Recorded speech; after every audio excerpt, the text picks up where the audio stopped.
Hi everyone, thanks for joining us here at the 776 Villa during Cannes Lion 2026. We are back for our fourth marketing roundtable conversation of the day. I'm Brandon Fox, client services lead at Pearpop, and today we're going to be talking about the future of brand and creator collaboration, how AI is shaping the next generation of creativity, and partnerships, marketing, the whole enchilada. So we've got a fantastic mix of different perspectives around the table here. So before we jump in, we'd love to just jump into a quick round robin of intros. So if everyone wants to give you your name, where you're joining us from, and what you do, start with you. Sure. So I'm Jasmine Taylor. I work for Instacart. I lead our brand and product marketing. Amazing. Markus Frieske, I'm General Manager of Social and Creators at Microsoft. Alexis Ohanian, Reddit guy, but now building 776, and very fired up about women's sports in particular. My name is Tejas Hullur. I'm a documentary filmmaker, so probably here to give the creator perspective. Awesome. Thanks everyone for joining us today. Really excited for this conversation. If you've watched the previous roundtables, you'll know these are very informal, like them to be conversation first, so feel free to just jump in, build on whatever anyone's saying. We don't have to get through all the questions, but keep it real easy.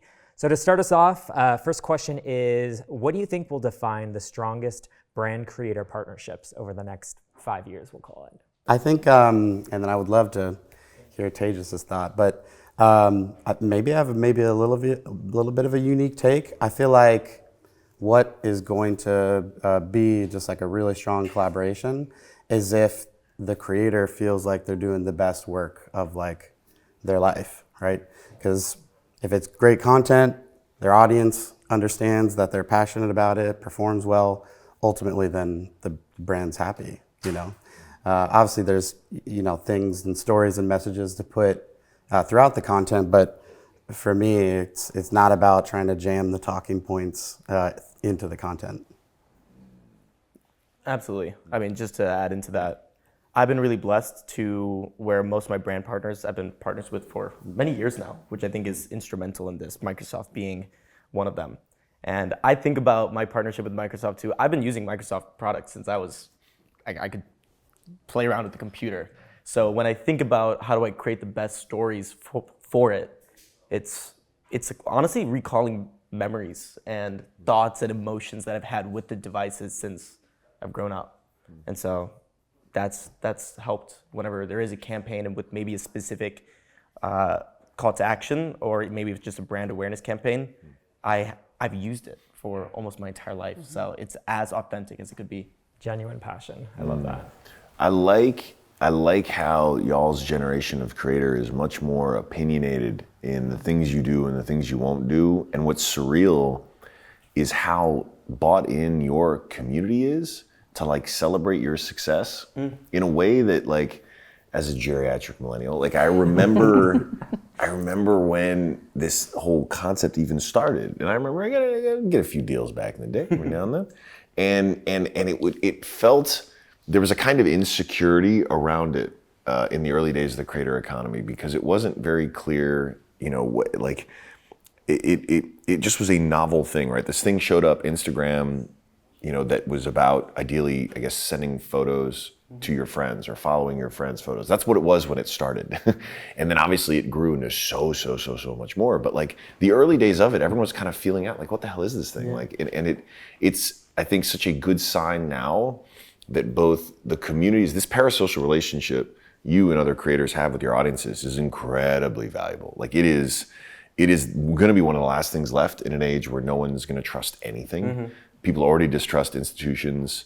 Social media platforms are increasingly sort of foisting misinformation into LLMs, which when we're asking chat or any of these places like, hey, what do you think about blah, blah, blah? Like it's the new SEO is gaming, unfortunately gaming places like Reddit and others just to get, to have your coffee, end up as a top result. And so what's left are the people who are willing to take a stake in something, say, look, I really believe in this product, and for their audience to say, yes, I love this too. And I think an unintended consequence of this AI era we're in, where we'll just see so much slop, so much misinformation, that the authentic voices that have their following and are like engaged with them and know what they want, know what they don't, will have even more power. And because the responsibility is now on you to not make a bad partnership And the reason why you don't want to do that is because you don't want to disappoint your fans. You know them better than anyone.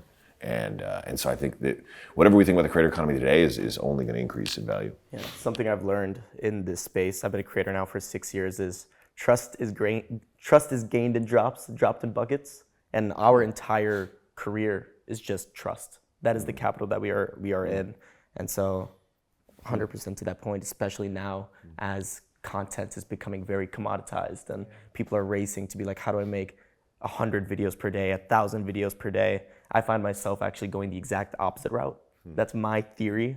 How do I make sort of these, 5 to 10 big statement pieces, documentaries? Most of my videos are 60 minutes long, and really keeping them human for that.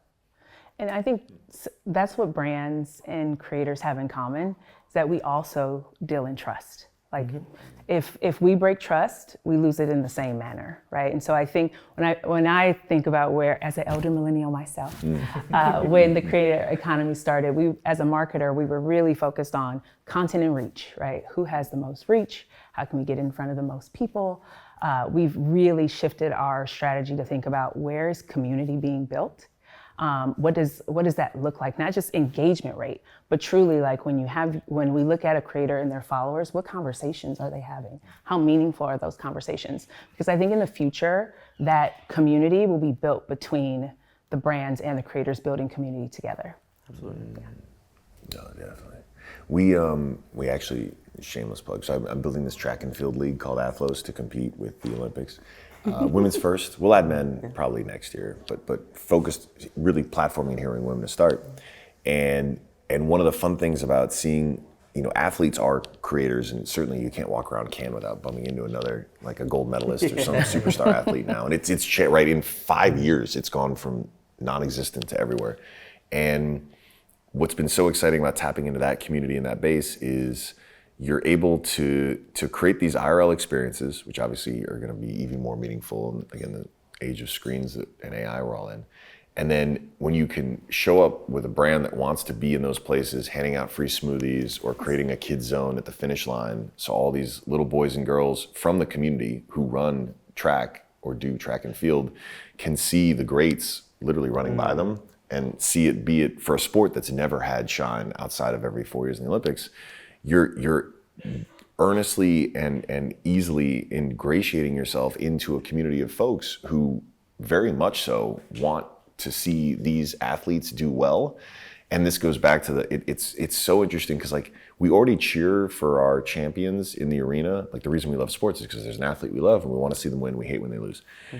The fact that they are also now creators means they have the access to do the things that great storytellers can do to build that relationship. And then the fact that y'all's generation has figured out the sort of like celebrating the success of your favorite creator, the unfair advantage of doing it with the athlete is they already have the success of actually playing the sport and winning there. And now on top of that, it's the business success. And so when a brand pulls up and fans know this athlete gets paid because of these brands, it's a great way to wrap them all together. And we don't have to say a thing because it's the athletes themselves who are 10 toes down, hyped and excited and grateful. And that window will probably close, hopefully in the next 5 years, because we'll get those women's sports up to the level of a lot of their male counterparts. But in this window of time, it's like there's a framework here that I have not really seen before, where if you do it right, you can't mess it up and you can't choose the wrong partners. But if you do it right, everyone is celebrating this exercise. Symbiotic. Yeah. Next question. How do brands, creators, and platforms need to evolve together to unlock more value for everyone? I think, kind of inspired by what you just said, Alexis, I think it's not just in that collaboration of content creation for the sake of social, but how do brands and creators come together to build experiences in real life for the consumers, where consumers can connect to the creators that they love, whether they're athletes or in my side of the world, we do work and partner with athletes, but we also partner with chefs quite a bit, right? We're in the business of food. And so and we know that, like, that human connection, that feeling of being in a room together is a meaningful part of how people do build that trust and feel connected. And so I think it's really about thinking through that trifecta and not just like the content everyone else will view online. But when they're viewing that even online, they can see that like there was a real moment where kids were at the finish line cheering on their favorite athletes, right? I think there's something really human about that I think we all as humans are really hungry for. I can talk about it from a creator perspective, and actually this might be a different take, but I'll notice that I think a lot of creators, we've actually over-indexed on trying to make the brand fit almost too seamlessly into our projects. Right? You'll see people sort of gamify their content just to have a brand fit in, and I think our audiences are just smarter than that. And instead, if the framing of it could be more so like, I'm able to, do this journey and this creation because we have an incredible partner, that actually just comes off more honest. And so I'll give an example. Like I'll see some of these 60-second YouTube integrations, and people are really trying to fit the brand into the plot as seamlessly as possible. And it's a little, I think it's a little too much, rather than just going, hey, thank you to this brand. Like I wouldn't be able to do this journey, and there's just an honesty to that factor than trying to really try to make it, gimmicky in that way. It's like disingenuous. Exactly. For it to be woven versus just right out the gate, first 2 seconds, this ad is sponsored by. Totally. And then, hey, let's get or to the just like content. this project, Yeah. like a title sponsor to this project. This is a title right? sponsor. Yeah. That's sort of it's funny. It's like, I find that our industry is going back to some of the more legacy ways. I started off as a 60-second short form creator. Now I'm thinking like a media production company, like what is my marketing campaign for my videos, the 30-day sort of run cycle of these sorts of things. Like, oh, here we go. This is what it was. Wait, can I double click on that? Because so you're focused here now on the long form, you said, 60-minute type stuff. I'm sure, okay, I realize on some level it might be, choose the format that's right for the creator. But, we're also it's interesting you're pushing into long form right now at a time when I'm also hearing from folks like, oh, I build for the clip. Right? There's an entire industry of clipping it's probably sort of a gray area, especially when it's about like pumping songs in the market. But like, are you thinking during that editing process for the long form, here are things that I can also pull out to tell like those tight stories around? Yeah, I think that's definitely it. But I'll give you something more big picture. I have this funny quote I love to say. It's like, there's two types of creators out there right now. There's McDonald's creators and there's Nobu creators. One must realize that McDonald's makes way more money than Nobu, but people dream to go to Nobu. And so my thought is like, I'm not, like neither one is right or wrong, but for me, the way that I like to create and I like to think, I can't find myself trying to play this game of how do I get the most videos out there and like how do I create the most clips and try to put that out. I want people to come to my videos and feel this sort of experience, and almost going back to the first point of like what hopefully, my theory is like what hopefully stands out are these really human hour-long moments, and you come by and you just feel this just humanity in these. And then one other, how much are you recording? How many hours of content basically do you have that you turn into 1 hour? Like, is it 10 hours of footage that turns into 15 one? hours, yeah. 12 to 15 hours of footage that turns into one? Yep. Okay. Huh. Yeah. Wow, yeah, that's a lot of footage. Yeah. It's fun. I love it. Yeah, I think one thing Tejas said that I think is super interesting based on your question, that it's like clipping is kind of the marketing, right? It's the marketing for the thing. Like, I don't know how many of you have like rewatched Breaking Bad through clips on Shorts or TikTok. Yeah. And like even me who'd seen it a couple times, I'm like, wow, I don't remember that moment. Yeah. And then I feel like, oh, I want to go back and watch that episode. And so, I mean, I think the answer, it's like yes and, right? Like something has to be home base, something has to be like main product, but then these other platforms essentially can become a pathway into being the marketing, for that to be consumed and then also to build community in that place. And so, I mean, I think it's super interesting to see just I remember back, 2018, 2019 when TikTok started to like rise, and then, COVID. And at that time it was like, this is going to be everywhere always and take over our lives. And it's interesting to see us wanting to go back to spending time watching things that we really want to watch, in addition to those, that short video. So it's an interesting pendulum. Yeah, I don't think it's an either or. To your point, it's an ecosystem. We still create short form videos. My last project was all about like lying and deception, and that's an hour-long sort of documentary. But we've created like a 2-week kind of marketing campaign of short form videos that accompany it. Right, either they're native shorts or clips from the long form video, but just how a movie is marketed into the world before the movie comes out, that's how I'm thinking in that way. Flipping the switch to AI, our favorite topic. I guess looking ahead, where do you all think AI has the greatest opportunity to improve the creator marketing ecosystem? I feel like communication, like I love what you said about human connection.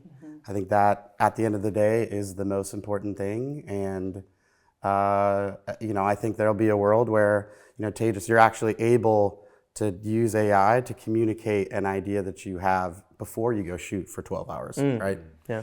And so it's not to replace what you're doing or to say like, hey, I'm going to use it to make what I'm making, but to communicate with each other. It's like, here's the idea I have, here's what I'm thinking, here's what it might look like.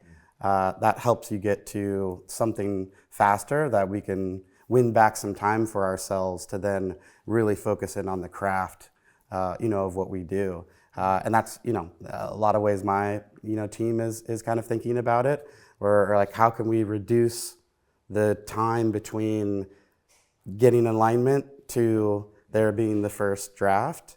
Because, in a company, as, some of us know, it's like, where's the brief? What's the shot list? What's the plan? This person has to approve it, and it's like 30 days later, and you're like, okay, so. But yeah, so I'm hoping it helps us save some time to do, a little bit more of like the real important creative things that we all want to do as humans. I hear that. It's like, yeah, you all. I mean, okay, in your particular case, I'm assuming like you're wearing every hat. I have a 2-person team. Okay. Myself like, and my producer. My hunch is the fundamental like sort of operating work that goes behind the scenes is the low-hanging fruit of whether it's making it easier to find in 14, 15, 16 hours of footage, like the parts that are useful. Like AI can do a really good job of categorizing, like basically watching all of that. Yeah. Sort of tagging it, make it easier for a human to then go, oh, right, here's the section where we talked about blah, blah, blah. And that's, no one wakes up in the morning excited to do that kind of work. Totally. Right, like the email back and forth communication, I just go to like how many emails are wasted, because I've done a few brand deals in my day. Yeah. And I'd watch what my agency, I won't name them, would be sending back and forth on the thread, and I'd be like, I can't believe this is someone's job. To just be sending 50 emails back and forth, whether it's redlining, and I understand that's a thing, but it breaks my heart because it is such a waste of human talent and no offense to lawyers, maybe a little, but like the amount of hours that are spent just circling back and going over it, like, and these are the things that managing an inbox, all the stuff that AI should and will and is able to do so much more efficiently. So you've got time to do the real human stuff. No, you've hit it on the head. I call it like productive procrastination. I think about when I learned, I'll give you an example, like Adobe Photoshop, back when there was none of these AI features, and the amount of time I've learned of like how to create highlights and shadows to make something look realistic, that takes hours. Like if I just wanted to put my hand here, but all of a sudden the actual key light is over here, and now the highlights have to come here and the shadows here, that can take me a day just to make this hand look realistic. That feels productive, right? If I do that versus now, there is a way to just kind of highlight it, harmonize it, it's called, and all of a sudden that's done. And so that allows me to concentrate more of like, why do I need this hand right here to be more realistic, right? For me, it's a lot of thumbnails for my videos. And so exactly to your point, right? Having this assistant editor go through a lot of the 12-hour footage for then me to go, what is the actual story and the beats and the character development of the people in this video? That's the most human thing. Yeah. Last wildcard question. Your Con 2026 If you had to describe it in one word, what would you pick? Hot. Hot? Yeah, I'd agree with that. That 1 week later. A double meaning. Like there was a lot of good stuff, but like temperature hot Yes. too. Yeah. Oh man, One word. One word is I'll say word sports. is- It's on brand. do Sports. It's so hard. Sports. A lot of. You're next. Craft. I like a lot that. of conversation about craft. Ooh. Could I say human Yeah. in a way? I guess I'll explain that. It was just like I actually found it to be less about AI, but like also like just kind of protecting the humanity element of it too, Yeah. which is nice. Love that. Awesome. Well, that's our time. I appreciate all the conversation. Thank you. Thank you. Thank you. Appreciate y'all. Yeah.